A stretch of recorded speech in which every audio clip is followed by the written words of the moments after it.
Сира деген не? Сира. Пайғамбарымыз Мұхаммедтің ол кісіге Алланың игілігімен сәлемі болсын, өмір баянын, іс-әрекеттері мен сөздерін, мінез құлқын зерттейтін ғылым саласы.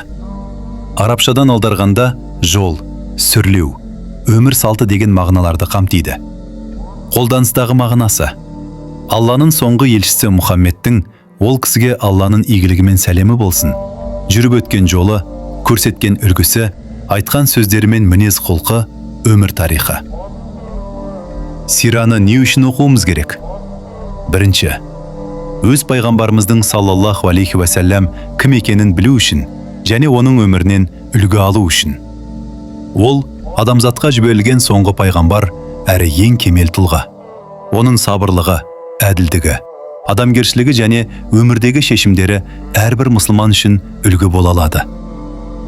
Екінші, ислам туралы дұрыс түсінік қалыптастыру үшін. Сираны оқу арқылы исламның қалай таралғанын, оның негіздерін, мақсатын және құндылықтарын тереңірек түсінеміз. Үшінші, сира Құранды түсінуге көмектеседі. Құран аяттарының көпшілігі белгілі бір оқиғаларға байланысты түскен. Сираны білу арқылы аяттардың мән мағынасын тереңірек ұғынамыз. Төртінші, мұсылман әдебін үйрену үшін. Пайғамбарымыздың саллаллаху алейхи уәсәлләм отбасындағы, қоғамдағы, саудадағы, соғыстағы және бейбіт өмірдегі мінез құлқын зерттей отырып, дұрыс өмір сүру жолын үйренеміз. Бесінші, сахабалардың өмірін тану үшін. Пайғамбарымызбен ол кісіге Алланың игілігімен сәлемі болсын, қатар өмір сүрген, жанында жүрген сахабалардың радиаллаху анхум сенімі мен жанқиярлығы бізге үлкен өнеге болады. Алтыншы, оның даналығын, қиын сәтте тығырықтан шыққан тапқырлығын өз өмірімізде қолдану үшін. Пайғамбарымыздың саллаллаху алейхи уәсәлләм кезіндегі қиындықтар мен сынақтар қазіргі заман мәселелеріне ұқсас. Оның даналығынан қазіргі өмірдегі қиындықтарды шешу жолдарын табуға болады.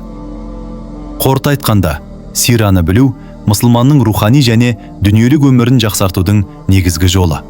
Ол бізге дұрыс өмір сүруге, шариғатты терең түсінуге және Мұхаммед пайғамбардың саллаллаху алейхи уәсәлләм жолымен жүруге көмектеседі. Сираны оқу арқылы Алланы, пайғамбарды танимыз, Құранды түсінеміз, дұрыс тұлғаға еліктейміз, үлгі аламыз.